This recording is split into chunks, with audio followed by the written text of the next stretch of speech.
Alright, so Atmos is off, so no cheesy effects going on at all. And I'm going to be setting the audio through my Bluetooth. That way, I could be sure that, I have a controlled situation where it has no Atmos applied. And I want to just show the difference between how things sound now and where the Atmos is actually getting, or basically, stereo is being stripped of its spatial cues and being repackaged and sold back to us, which is like ridiculous. But like, it kind of came at a good time because a lot of people think that stereo is not surround sound. When they understand, concepts like the Vanishing Speaker Act and the Phantom Center, and the only reason why we have, the vanishing, when you have a good set of speakers and it's vanishing, you have it calibrated so you have the vanishing act happening. The singer sounds like she's in the center of the room or he's in the center of the room, and the drummer sounds behind them. They sound kind of like they're behind and receded about, a good, like 5 feet, depending on the recording, right? And it creates kind of like an arc around you is what is the general belief, like this semi-sphere in front of you. And the reason why it doesn't sound so much like it happens behind you is because you don't get the full sound recordings from the stereo sound from any source behind you. When a cross-array mic recording is made, you get the direct sound and you get the reflected sound. So when speakers are made, ideally they're made so that the directed sound reaches your ears first, so you get the left and right localization, and then you get, also if they were very ideally made, the port would actually be able to reproduce the out of phase sound in such a way to add spaciousness. Because unlike a subwoofer, the frequencies inside of a set of mains is actually, hey, come on, hush.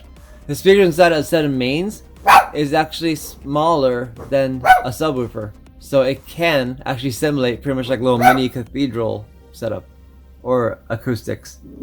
So I'll start the sound right now. Hey, come on, hush. He's 3D too. Hush. Here, let me, where did the recording go? There we go.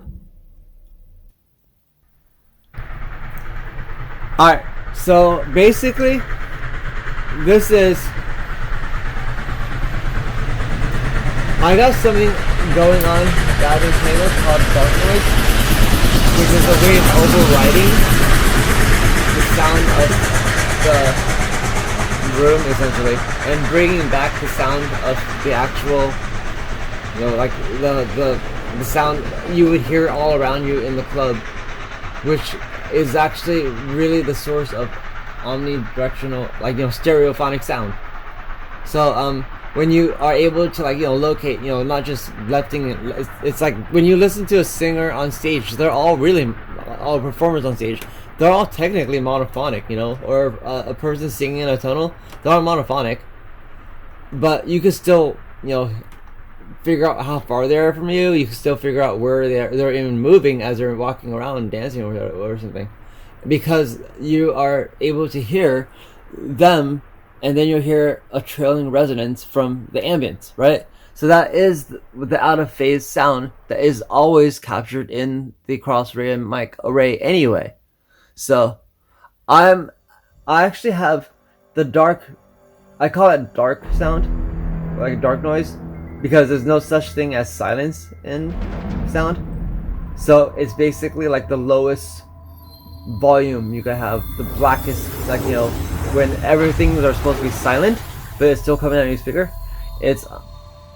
I call it dark noise because it's still on phase and it's still in context of the sound. So I'm gonna turn it off and on.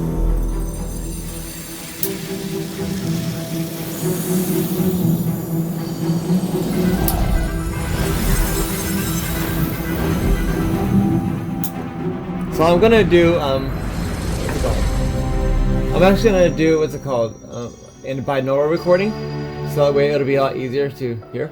But for now, this switch is kind of not really very practical, so I'm just gonna like bring it.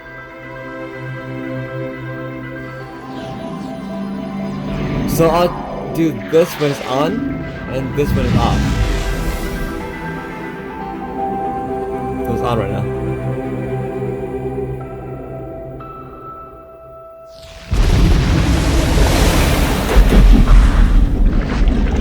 So it's off right now, and that's how 3D it already sounds. We're listening to an Atmos demonstration using stereo speakers, and it already sounds as 3D. So I'm gonna add my dark box.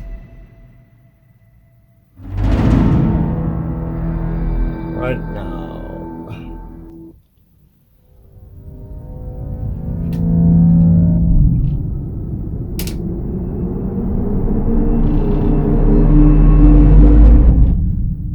This is Dolby Cinema. It's where the most advanced cinematic technology you've ever experienced begins. This is Dolby Atmos. The number of speakers around you no longer matters, because this is the world's first object-based cinematic audio. Plugged in. With powerful moving audio that transcends from channels to moving around you with pinpoint accuracy.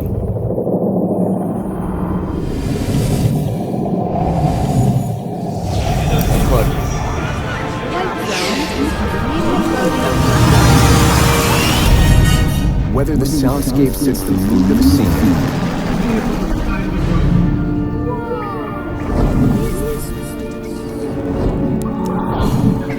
come on, you guys, let's go! or captures the full extent Plug it in. of nature's fury.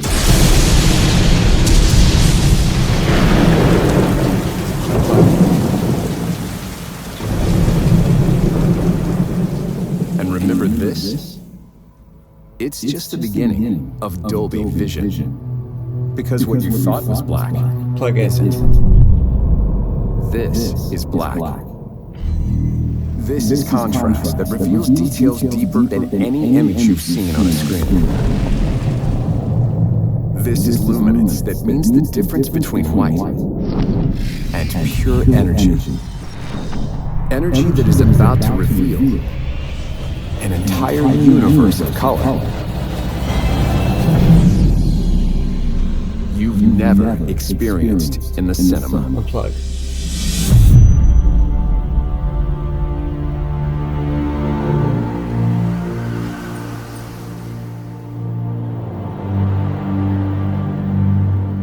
Plug.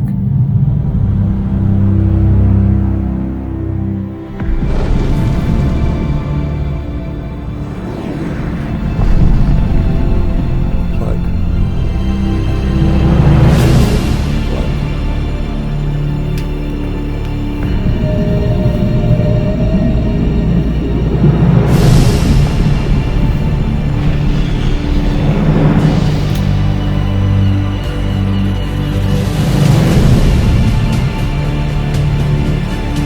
Unplug.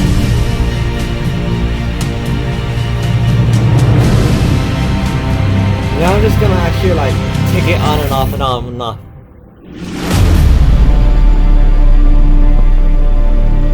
Whoa, I actually have a serious Broadway there. I just noticed. I should probably move something. Finally. So I'm actually just gonna every second plug in and unplug it.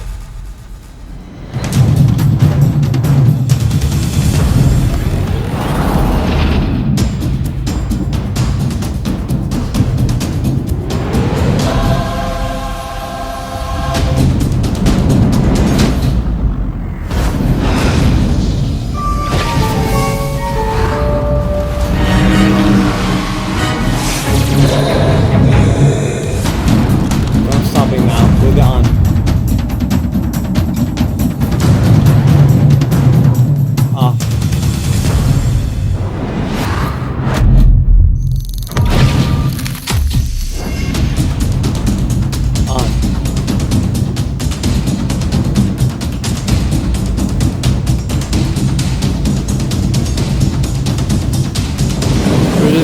basically what you get with stereo. Anyway, that's what stereo means. That's why it's called stereo, like stereoscopic vision.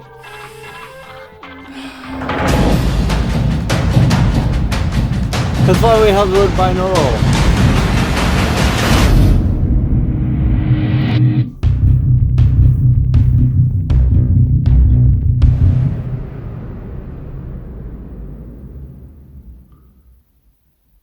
Okay, so I'm actually going to do a white versus pink noise test right now because I figured that would be a good way of demonstrating the. See, I have Atmos off, like, so it's not doing any sort of weird, like, you know, like, it's any virtual surround type stuff it does. Signal generator.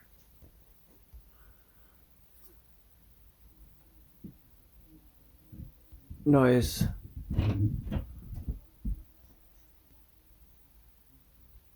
Okay, so I have to send this thing off to the Bluetooth as well, I think.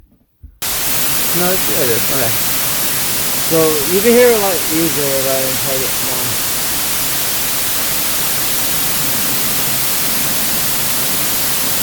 So that's what I call dark noise. And its role is essentially to be. So I had to create basically a omnidirectional. It's a speaker that can play up to 350 hertz. That sounds like it's unlocal. That sounds unlocalizable. So you can put it anywhere you want in your room, and it's able to cause a reflection across the, you know, throughout your room that would hit you after the mains would get you. So you're listening to stereo plus a third speaker that's only meant to play what I call dark noise, which is pretty much like the out of phase signature, the out of phase sound that has been in the mix ever since we started making stereo recordings. In fact, Dolby started the career using the technique of what every kid figures out when they plug in, like, you know, like their headphones halfway in, and you get the same thing, the sound of out of phase sound. It sounds kind of like you just like if you're listening through headphones and you put it sounds like you're in front, you know, in front and center, and you kind of unplug it halfway. Suddenly it sounds like you're sitting in the back corner of the club, and like the vocalist isn't as like loud. You hear more of the rumble, and you hear more of like a distant kind of whooshing sound. And sometimes it actually uncovers a lot of cool effects and sounds, and like you can hear like a secondary guitars and stuff like that a lot more clearly. So a lot of people use it to learn parts for music. But yeah, this is actually what that box does. It just plays from 350 hertz on down.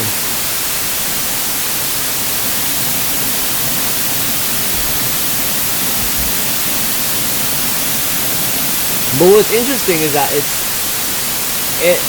doesn't sound like it does. It actually sounds like it adds texture to everything else from wherever it begins all the way up. Like it's a canvas or something. So here's a pink noise demo.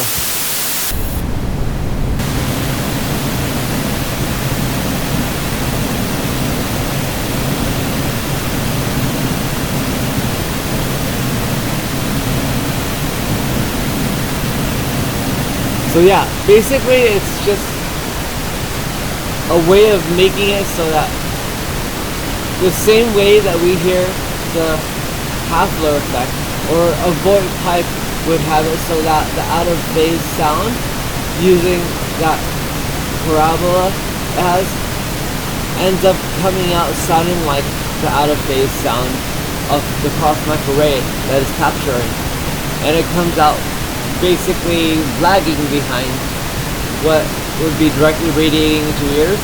So you hear the localization of the sound around the room, and then you hear also right after it trailing this resonance that you hear. Just your ears kind of just get used to it no matter how your room's set up.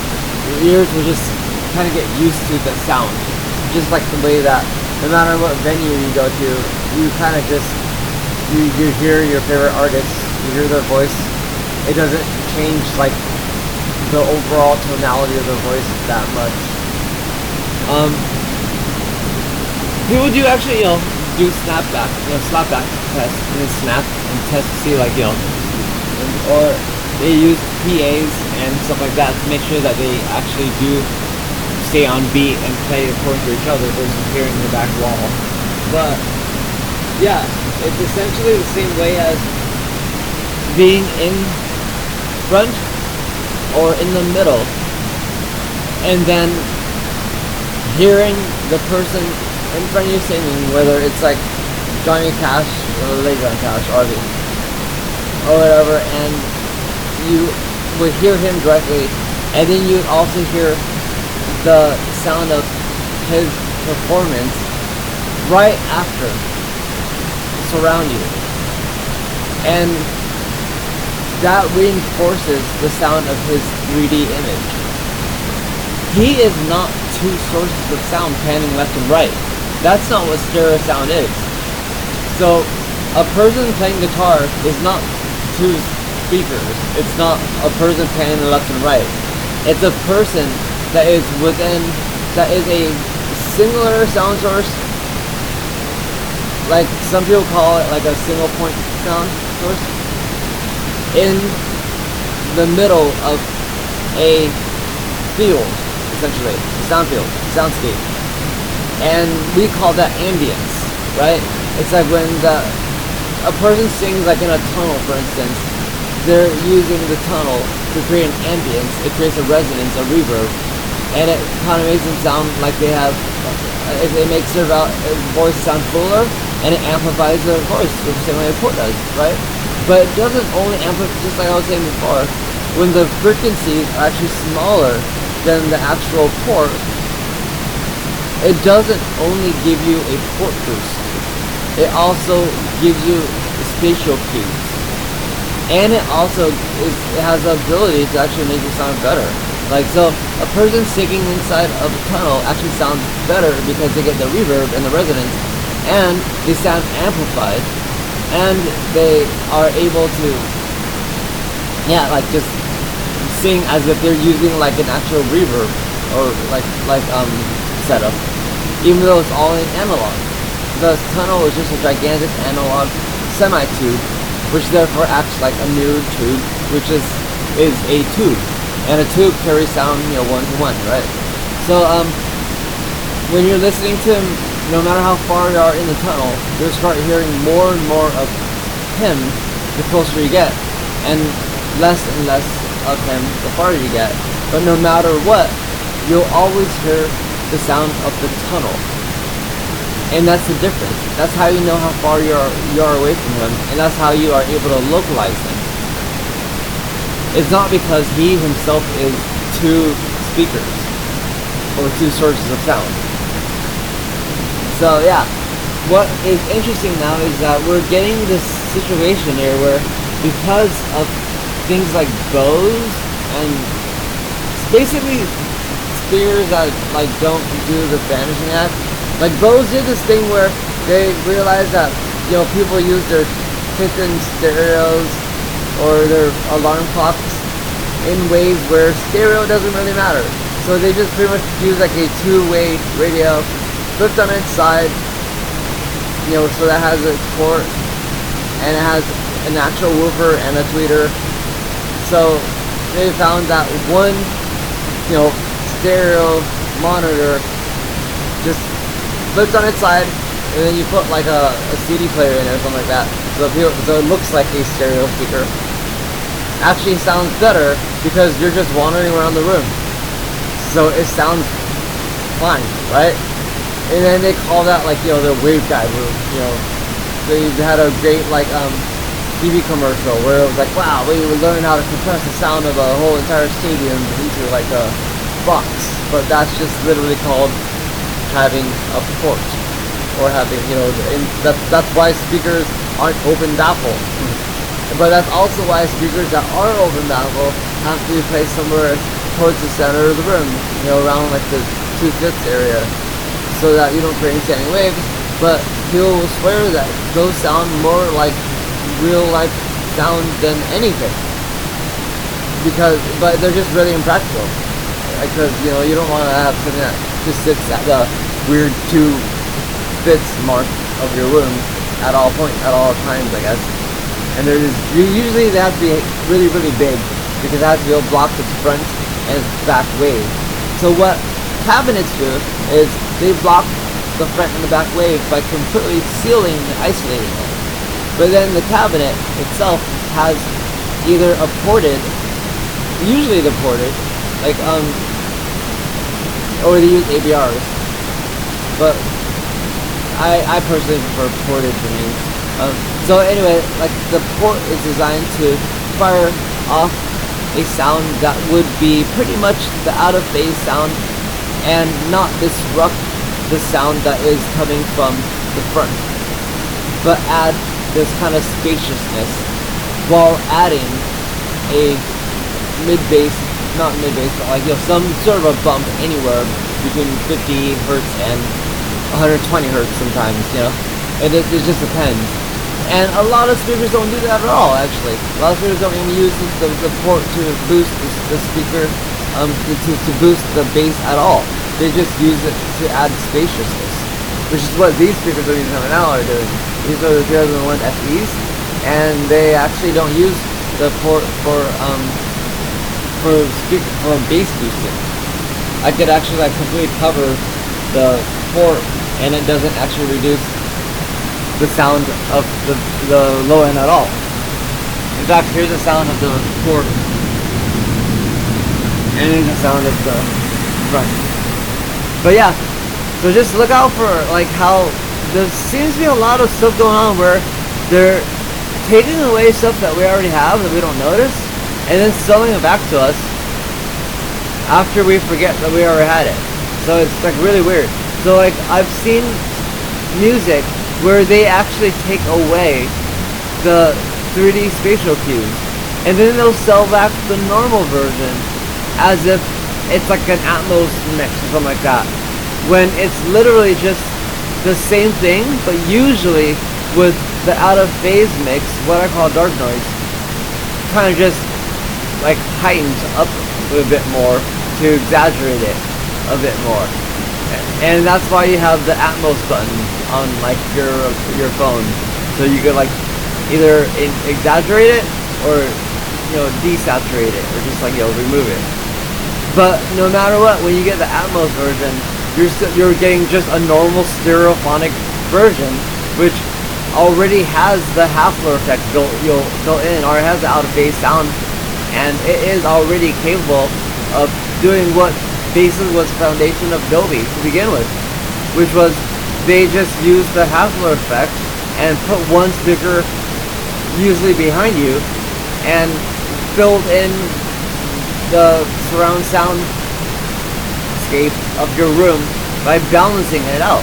Because the only reason why we have the Phantom Center, and then people hear, everybody hear the guitars actually to the left of their left guitar, the singer in the middle with the drummer behind them, and it's all 3D, and you hear above you, like it's all 3D in front of you, but not so much behind you.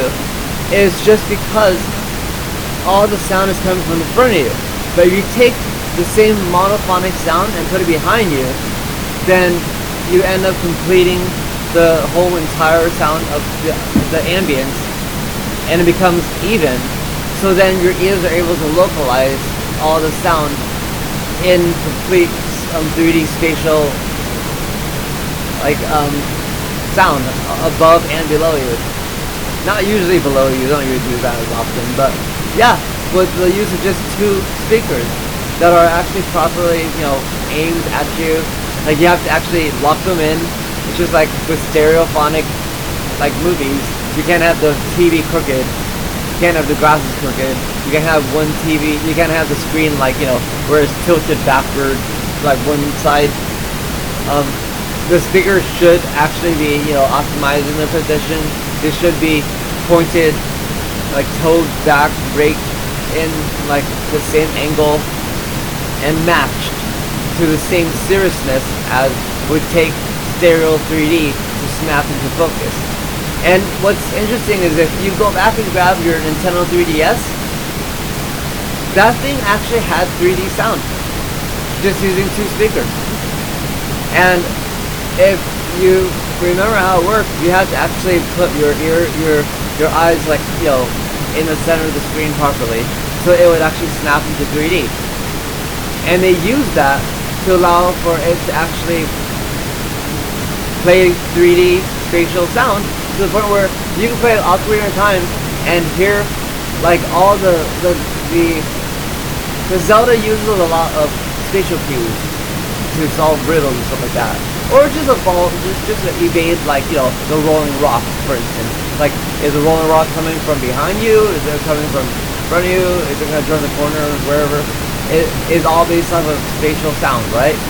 So basically, Nintendo dropped Dolby after N64 because they needed to rely on a fully symmetrical surround sound that wouldn't be able to be something that another company can take away. And so now their sound is actually lossless, 6-channel PCM, but it's scalable to the point where you could just use 2 speakers and it just plays it all. And it will sound 3D. I play Nintendo, like Switch, I play Tears of the Kingdom all the time using just 2 speakers, and it actually is just as seamless in its 3D as when I use my Atmos setup, which is a full matching, like voice combo matching setup where I got 2 subs that are literally like, everything is literally like voice combo matched very carefully. And like, it took me like months to calibrate, and I have like a before and after video of it and everything. But like, the idea of 2 speakers being stereo, if you look back into the history of it, they call it the sound of real life. Because stereo in Greek actually means solid. Just like your eyes triangulate sound, triangulate vision, and it sees a solid object. But it only sees a solid object based off of the context of where you're seeing that solid object. You can still see with one eye, and you can still see like the person, like whether he's growing at you, whether he's growing or coming at you, but just not as well as with the triangulation of two eyes. Just like with your ears, you triangulate with your ears, and you could hear behind you perfectly fine. If someone was like, you know, walking around you, you wouldn't have to move a muscle to track them moving around you, and if they called up above you, you'd actually hear them above you too, and you wouldn't have to move a muscle. So your ears are actually better at tracking objects than your eyes are, and they're constantly on, and they're just very evolved at actually, like, you know, being fully aware of 3D spatial sounds.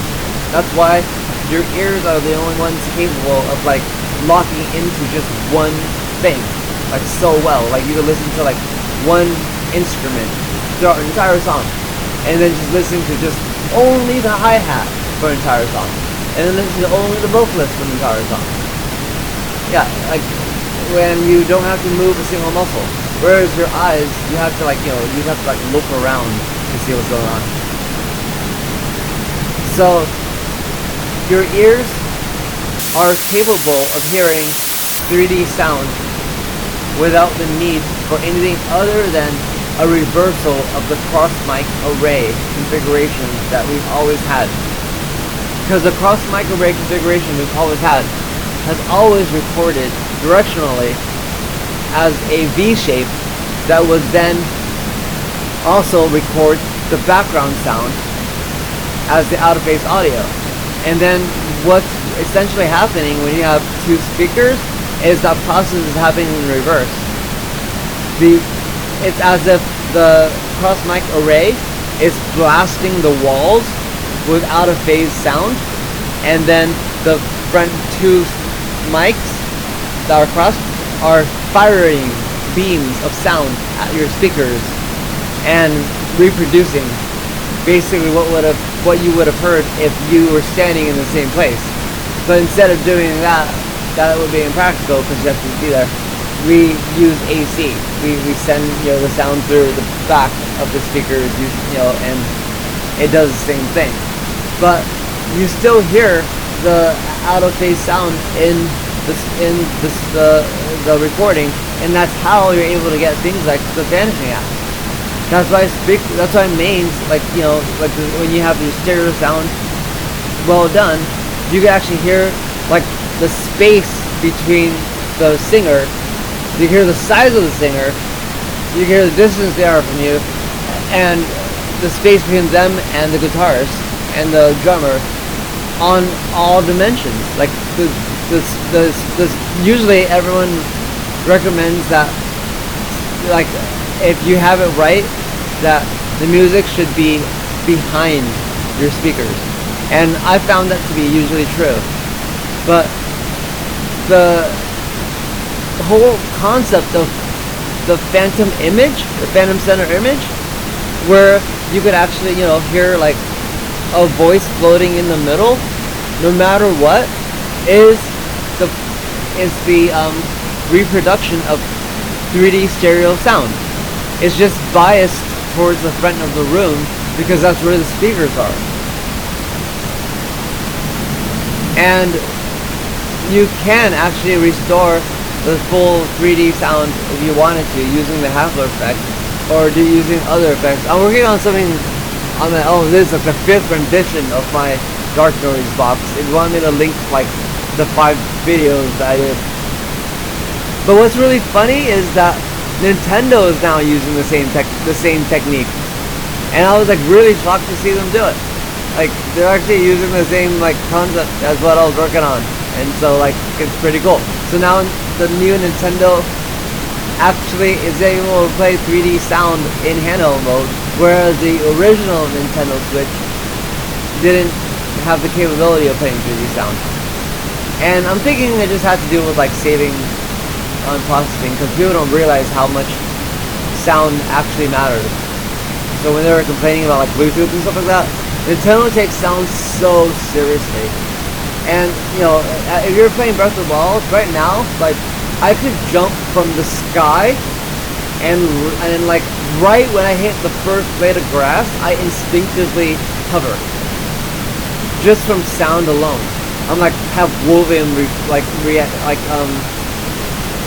Pavlovianized to just hover, so that it looks like I just fell from the ground and just barely, and I just landed like Batman or something like that, barely pulling out anything. And that's because you could actually hear him approaching the ground. You literally hear a speaker approaching the ground. You can even do weird things like zoom, link up, so you're seeing him from the top down like a board game, and have him whistle and hear a link that's wall loaded. So his whistle will sound, actually, if you're on like a flat plane, his whistle will sound like it's actually like you put Link on the wall and he's whistling, and the sound is coming up at you because he's wall loaded at a area of low pressure. But besides that, yeah, in the handheld mode and when you plug it in like TV, you could actually hear sound in 360, whether in stereo or in handheld mode.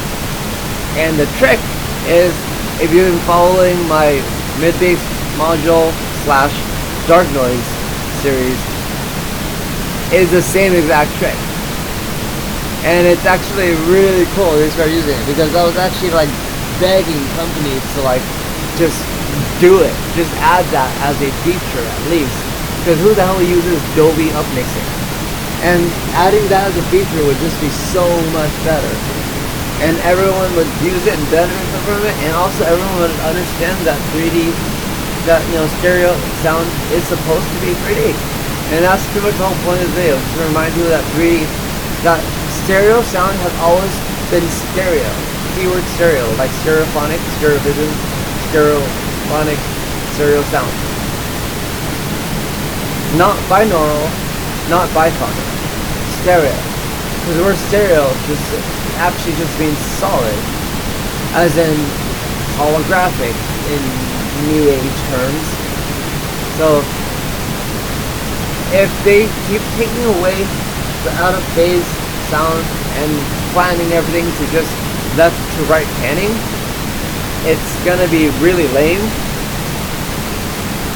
because they're just selling us back technology that we literally had back in the 1920s and you could just make at home. And it's really infuriating because it's so many times that they just take advantage of people, like whenever people don't understand like what something is. It's just like the way Bose realized that people wandering around the kitchen don't need an actual, like, don't need two stereo speakers on a boombox. So they just had it so that you'd have a tweeter and a full range and a waveguide. So they had a two-way bookshelf on its side, and if you're wandering around listening to nothing, it actually does sound cooler and better than two little dinky speakers on a boombox that would have to make sure that they're about the same size and have the same timbre, and would try to produce a stereophonic image while being like this portable box thingy, and usually terribly, pretty much impossible for it to actually produce that. Like, for it to actually have its stereo sound be, the stereo speakers be aimed appropriately or set up correctly. So then they start adding things like pseudo stereo, which is again like just pretty much doing what Ammo's doing, which is where they're just like amplifying like the Hafler effect essentially. And so then people started just thinking that stereo is just panning left and right. It's really weird. And then you had people like get into home theater audio, where like 80% of the sound comes, because movies are actually in mono. The front two speakers are actually used in movies as front surrounds, and then the back two speakers are back surrounds. And because it's set up for a movie theater, and in a movie theater they just buy the same JBL speaker in bulk, and they just put it everywhere because it's cheap and easy to just put the same speaker everywhere, and they have a whole bunch of rows. So they're gonna do that. But in like a regular household seating, two speakers is plenty well enough for like one couch, and it will sound 3D if you actually get it to sound right. And if they remove the 3D and force you to buy it, you should probably be pretty angry about that, because that's kind of like a direction we're heading. Like, what, are they gonna have us subscribe to 3D sound next? So anyway, I don't know if that was a rant, but I was trying to be informative as much as I could be. But I'll write a piece that is more contextual about this, because I wrote a piece earlier that was about stereo and how stereo actually works, and how stereo has nothing to do with two speakers. Stereo has, like, just like I explained before, a singer inside like a metro station is not two sources of sound panning back and forth. He is a person singing or playing guitar, and then the ambience around him is what follows, and that's what makes him sound 3D. That has nothing to do with that. That's you having two ears. That's what makes stereo sound happen. You having two ears and the timing of your brain producing, or I guess basically producing like a representational model of the sound that you're actually hearing, so that you understand that the person is of this distance at this angle from you. But anyway, thanks for listening, and save stereo 3D spatial surround, and play Nintendo Switch. Get a new OLED, I guess, because it is really cool at 3D spatial stereo surround. Or pull out your old 3DS and play the new remaster of Ocarina of Time, and just listen to the rocks going around you. Play Metro Prime, open the door, stop, and listen to the door shut behind you. Spin around, it's all, the sound is completely symmetrical. And that's why Nintendo had to drop Dolby, was because they needed a reliable platform that they could just be sure would always be able to be used, like just in, I don't want to ruin it, but in Tears of the Kingdom, they use sound everywhere, and even in missions you have to follow a sound, just like in another game where you have to follow a sound, otherwise you get lost in a certain woods. So yeah, anyway, thanks.